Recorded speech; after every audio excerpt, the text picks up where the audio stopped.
I was so mad. I was mad and I was cold and I was hungry. All this did not seem worth it to get the day rate, which was so low, compared to the full time job that I had. I just felt disrespected and I felt angry and small, And it was such a stark difference from that first day that it was just hard for me to reckon with. But it's because I didn't fully know my role.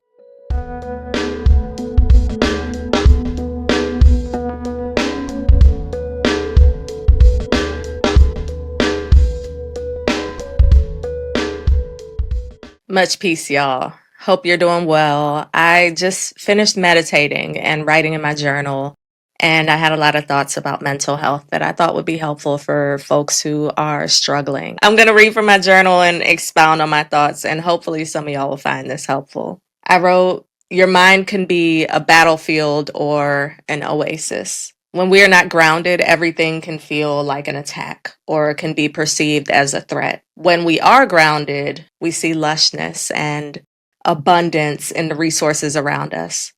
We trust that our needs will be met. Back in the day when I had a life coach, she gave me an acronym for the word fear. She called it false evidence appearing real. In terms of mental health, what can be considered false evidence? False evidence can be assumptions that we make about others. It can be interpretations of people's actions based on our unspoken expectations of them. False evidence appearing real could also be lies that you were taught to believe about yourself, either through society or sometimes even the families we grow up in. But we must look at the real evidence when our mind is at war. First, start with the simple. Where am I? Who am I? How does my body feel? How is my breathing right now?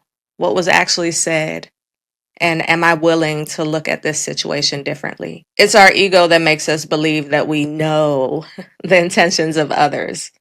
It also makes us believe that people are out to get us. It's paranoia caused by self importance. I'll never forget when my old therapist broke it down for me. She said, everyone is the main character of their own life. They have supporting cast, their immediate or their chosen family, their friends, colleagues, people that they're in actual community with. Others can just make an appearance, like in the 90s with sitcoms where you have a celebrity guest and they come on stage and you hear the audience screaming. Like, sometimes we are those special appearances in other people's lives. And those could be people you don't interact with often, or even strangers, or people you just come across one time. So if your life were a film, this would either be, featured guests or extras. So when I refer to paranoia based on self-importance, it's when we assume that we play a larger role in other people's lives than what we actually do. That can lead to fear because our alarms go off when we feel like we're being disrespected or mistreated, but that can be avoided if we know our role. So I got a story. I started my career as an artist through acting. I studied acting in college, and after graduating college, I started a couple theater companies, but I was interested in venturing into film. I've done a couple on-camera things. What's that channel called? An ID channel show where I played the crime victim, and I've done a couple commercials, infomercial here and there. But back when Netflix did its first ever series, picture that, Netflix's first original show, House of Cards, starring Kevin Spacey. This was before he got canceled, y'all. I was an extra on season one, and I did a couple episodes of season one, and I did an episode of season two. And back when I was an extra, and I'm still not a union actor when it comes to SAG. So SAG is Screen Actors Guild. And the way that SAG union works, if there aren't enough actors on set that are SAG actors, the extras are bumped up for that day to be considered SAG. It's weird. So I got to be treated like a Screen Actors Guild union actor, even though in fact I wasn't. But for that day, for that shoot to function how it needed to function, I was treated like SAG for that day. And when I tell y'all, I was living the high life, like it was more than I could ever imagine craft services would ever be. Like when I showed up for breakfast, they had a made to order omelet station, and then there was this station in the middle with just all this fruit. So I go up to the guy and he's like, what juice would you like? I'm like, I could pick anything. He's like, yeah. Young. They had like coconuts, pineapples, mangoes, any type of juice you wanted. Made to order, and this is just breakfast before the shoot. And then lunchtime, it was like a lavish wedding reception buffet. Like think about a 300-person wedding where there are different stations with different type of food. That's what it was going on in there. They even had like the London broil where the man was carving with the special knife, carving the beef. I'm like, wow, this is what being on Netflix is like, or this is what, on camera TV acting is like. I was blown away, y'all. And then not only that, I got to eat in the same room as all the stars. So it's like Kevin Spacey, the other people who, Kevin Spacey wasn't there that day, but the other actors who were the main cast, I was eating not at their table, but amongst them. We were all in the same tent. It felt like we were all equal, like we all played the same role as starring actors on this TV show. But I was still an extra. Fast forward to season 2. This was the next and final shoot I did, and y'all will hear why I stopped doing extra work because of this day. That day was very much hurry up and wait. They were filming the show in Baltimore County, and we had to be there at, I think, 4:30 in the morning, to check in with the costume people. You got to show up real, real early. It was still dark outside when I showed up. And then, you catch a shuttle to another location because it's a big sound stage. And that day, the tone just felt different because they were shooting a really big scene. A lot more people were involved on set that day. So there was a lot of hurry up and wait. So my first clue that, oh, this day is going to be different is I didn't get a chance to eat breakfast. So instead of, being able to go to the juice man and get my ginger and mango juice or whatever I felt like having that day, they told us, we need you on location. So there was no time to get breakfast. We get bussed off to this cabin and then we're sitting. An hour passes.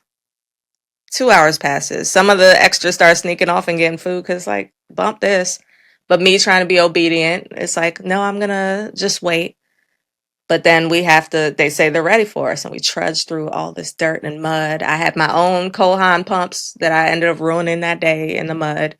And we're out in the cold for hours. Like, there was one person who was smart enough to bring hand warmers and foot warmers. Like, I didn't know I was going to be out in the cold that long, and it sucked. It really sucked, and I was hungry. So a break comes up, and there's food, and there is a fajita station, and I could smell the chicken, the onions and the peppers. My mouth is salivating, and we all rush to get on the line, the extras too. And our PA, our production assistant, comes by. She starts pointing at everybody one by one. Are you union? Are you union? Are you SAG? Are you SAG? Everybody who said no, she was like, you can't have this food. The food for non-union actors is over there. I was like, all right, embarrassing, but okay, let me go get the non-union actor food. It was a bowl, a big old bowl, like imagine a punch bowl of egg salad with Ritz crackers, no utensils, no serving spoon, just a plastic spoon in there. Somebody had stuck a Ritz cracker in there and they said, you know what, forget it, don't want it. So there's a Ritz cracker stuck in this big old bowl of egg salad and no utensils to eat with and blow pops. Yeah, you heard me correctly. Blow pops, the lollipops with the gum inside. That was our snack break. I was so mad.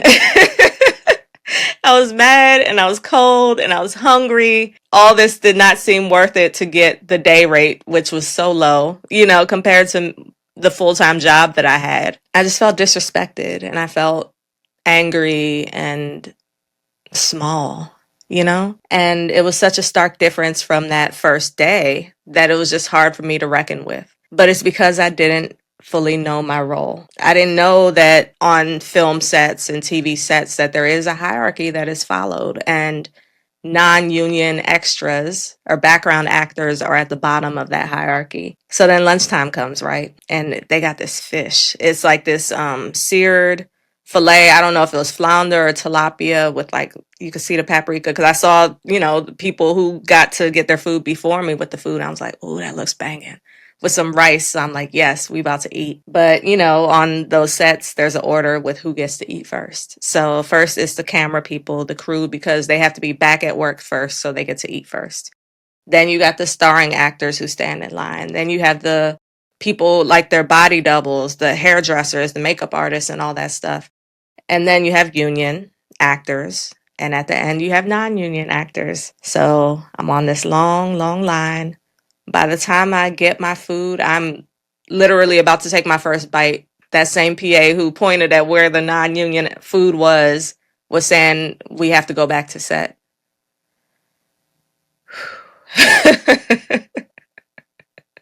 I just got my fish. I just wanted to eat my fish and feel full and, feel like I was worthy enough to eat lunch that day. So that's the last day I did extra work.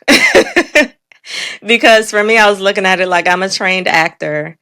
And, I'd had a few auditions for that show. I even had a call back for a speaking role, but I felt like, okay, if I could get close, then maybe, that could be my next step forward. But when we assume a larger role than what we have, we set ourselves up to be disappointed, to be disrespected and mistreated. It turns our mind into a battlefield. We end up in situations where we start questioning our worth because of, being in a situation that you didn't know all the details, or you don't know how things work or how certain people function. You end up taking things more personally. I'm not even claiming that it's right how I was treated that day. That was messed up. That was messed up that this huge budget show was giving us that bowl of egg salad and blow pops of all things for a snack. That sucked. It, showed me why unions exist in the first place so that actors aren't treated that way. But it also taught me an important life lesson. Just because somebody treats you special one time, usually because it's a situation where they need something from you. Case in point, they needed me to bump up to union so that by union standards they could continue the shoot. Doesn't mean that your role has changed. It doesn't mean that your role has changed. I still was a non-union extra, even though on that first day with the juice man and, the special lunch that I ate, I was treated special. But it didn't mean that I was permanently a starring cast member just because I was treated well that one time. I had to look at the present of that last day that I did. And in that present situation, I was a non-union extra on a film shoot where they had about 50 extras that day. A lot of work needed to be done. People are irritable. It's cold as FUCK outside. Now, what I learned to do is assess my role and to make observations and move accordingly, and also to stay grounded in the present, not in the past. Because when we're grounded in the past, our mind can become a battlefield because the present doesn't match up with what we knew to be true before. And furthermore, I focus on my life where I am the main character, where it's main character energy 24/7. You feel me? And I do what I can to make this story beautiful, to make it triumphant, to make it worthwhile. And in my story, my mind, instead of it being a battlefield, it is an oasis. It's watered by the blessings of God in my life. It's watered by the strength of my ancestors. It's watered by all the angels that surround me. It's watered by the healing that I've received through Jesus Christ. It's watered by everything, y'all. And it's lush with resources and possibilities. It's a personal heaven that I can exist in the present when I don't allow my mind to be a battlefield because of role confusion, because of not understanding my role in a situation or in a person's life. In my story, conflict is bound to happen because that's what makes stories interesting. Imagine a story with no conflict. What are we watching here? So it makes things interesting, and that conflict also leads to growth and transformation and a strengthening of me as the main character, because through every conflict that I encounter, me conquering that thing just makes me even stronger. I'm like on my fifth life already, y'all. Like, ooh, I love this story and I'm invested in this story. And I recognize when people act funny or when situations don't go my way that, okay, I wasn't the main character of that story, but I can be the main character of this one. And that gives me peace. And that keeps my mind steady and enriched and positive. And in the end, I win. And that is such a beautiful thing. That is the message. That's what I thought of during my meditation. I hope it resonated with some of y'all. If you like this or like this sort of video, let me know so I can continue sharing these thoughts. I have journals full of things like this, y'all. So if you are interested in more wellness or mental health focused content, let me know. But I will continue to share what spirit leads me to share. And sometimes that is going to be wellness. Sometimes it's going to be hip hop. Sometimes it's going to be yoga or meditation, just wherever spirit leads. Mental health is something that's so important right now. Turn on the news and you'll see why it's important. I want all of y'all to be well. That is my wish for all of you, that you are well, that you feel supported, that you feel blessed, and that you stay healthy and grounded. And that if your mind is a battlefield, that this gives you hope that it can be an oasis. All right. So until next time, much love, much peace to all of you. Take care. Bye